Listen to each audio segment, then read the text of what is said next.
Hey folks, today we take another look at the Fluval Flex. We're going to talk about some stocking options that you might want to consider.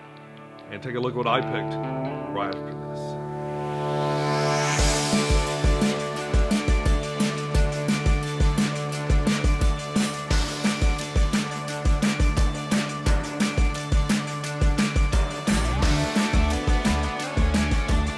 Hey YouTube, this is pecktec, and I get this question a lot. How many fish can I fit in this aquarium? This or that aquarium. So I want to start this video off with just kind of some basic things that you should know.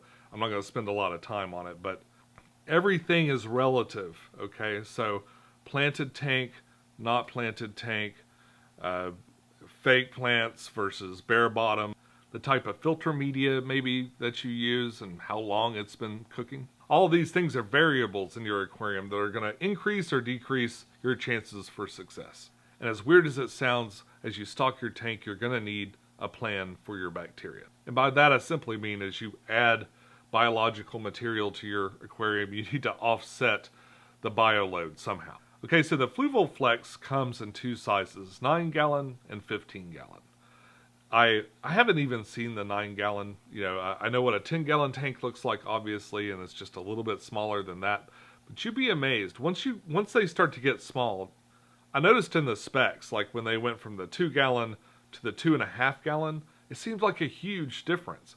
So I'm pretty curious to see like how much smaller that extra gallon made it. That being said, you can think of this as maybe a 10-gallon tank with just a little bit more room, so you got a little bit more buffer. I would say it's pretty appropriate for smaller schooling fish. And you can't do a tremendously huge school, but you could probably get 12 to 15 little small fishes in there. Of course, you've got your live bears, you've got guppies. You could put a lot of guppies in there, and I think it would be fine. You could do probably 5 platies, depending on what size. Sometimes platies get pretty huge too, and they're cows. They make a lot of mess.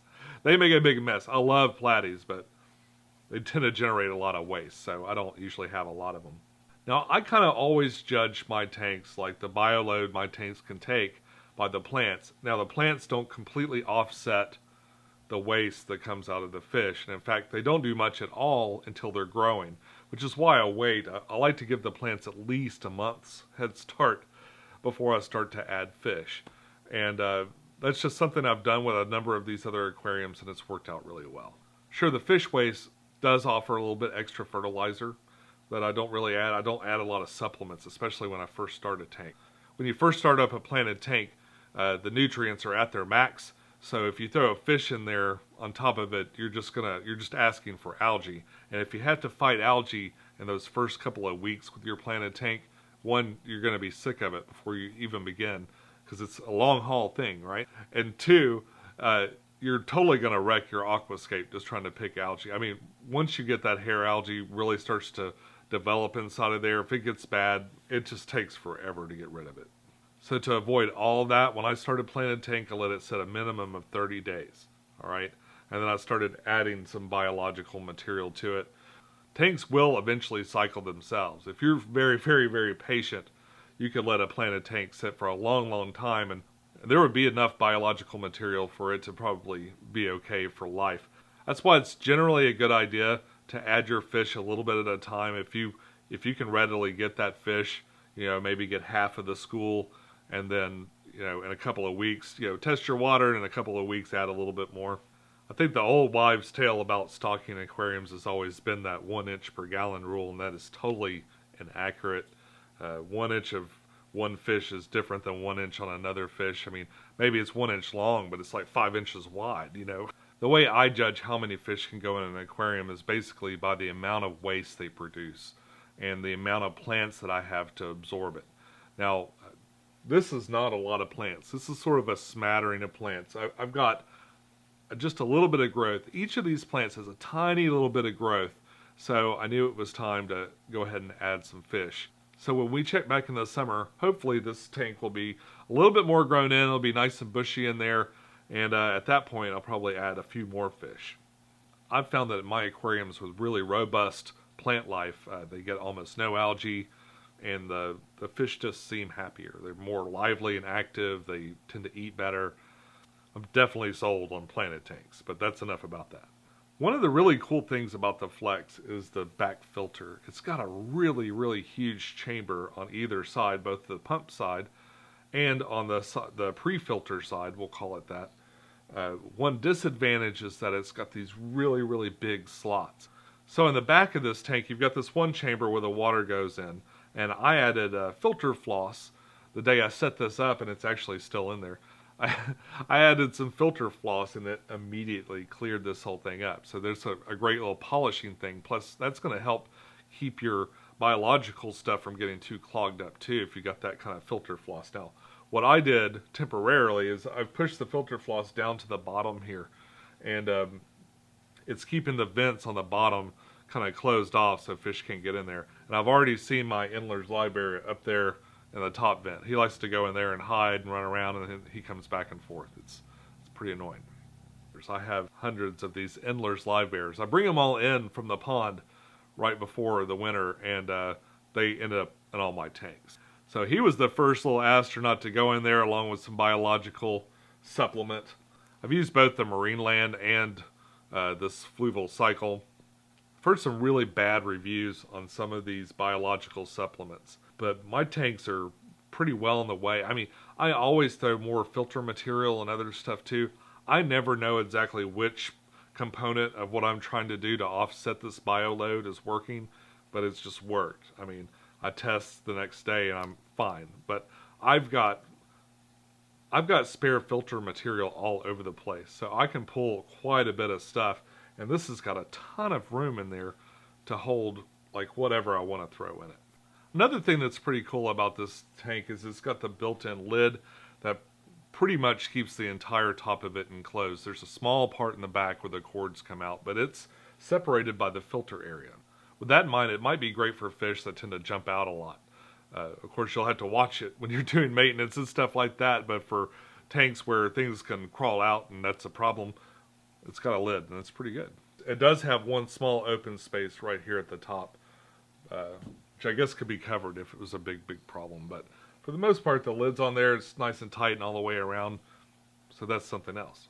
Now, just the other day, I ordered a filter from Swiss Tropicals.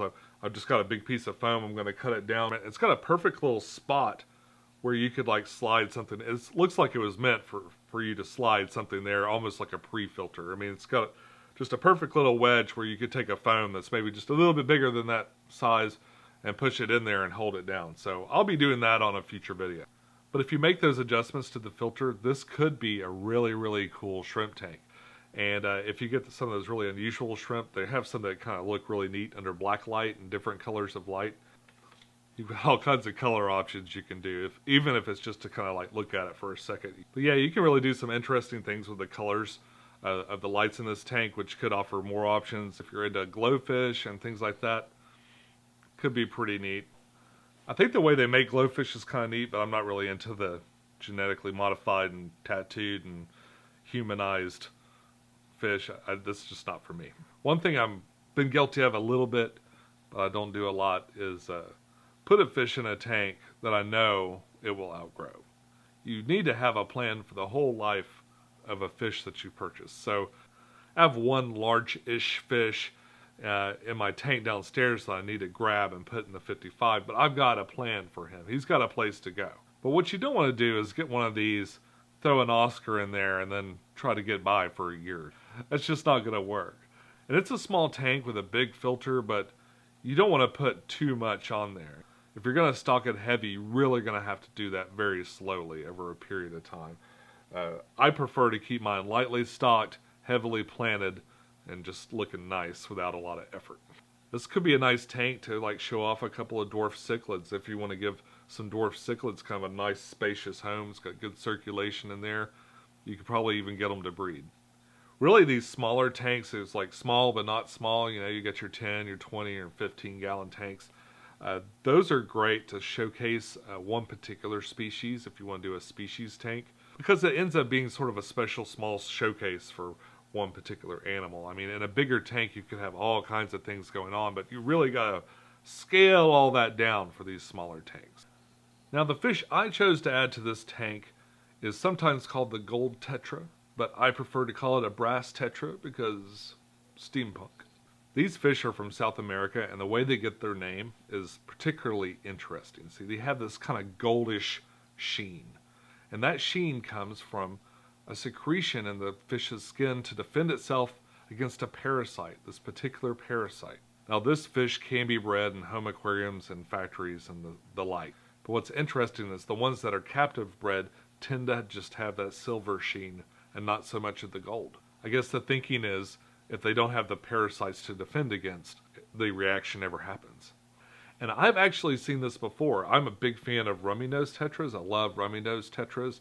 And they have a spot right at the top of their head that's like really, really shiny. And somebody told me once, a long time ago, that that's how you could tell if you had a wild-caught Rummy nose tetra, if it had that gold spot, because it had to defend itself from those parasites. I ended up buying 10 of these fish, and they're great. They're very lively. They run around. They look really cool. I'm not sure if I like or don't like that they really, really blend in with the rocks that are in there. I think maybe when it's more heavily planted, I'll be able to see them a little bit better, but they're almost the same color as the rocks, except for that silvery gold brass sheen.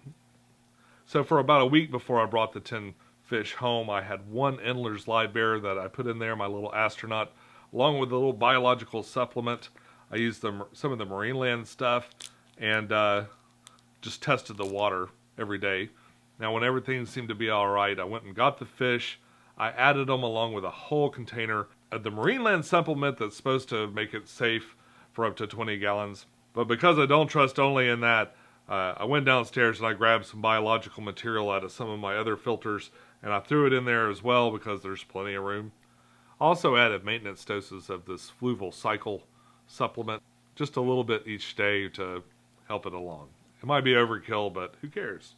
And I've been doing my water tests and enjoying having some fish in here finally. It kind of felt like a long time. I mean, it was almost 2 months before I finally put fish in there. But they're in there. They're happy.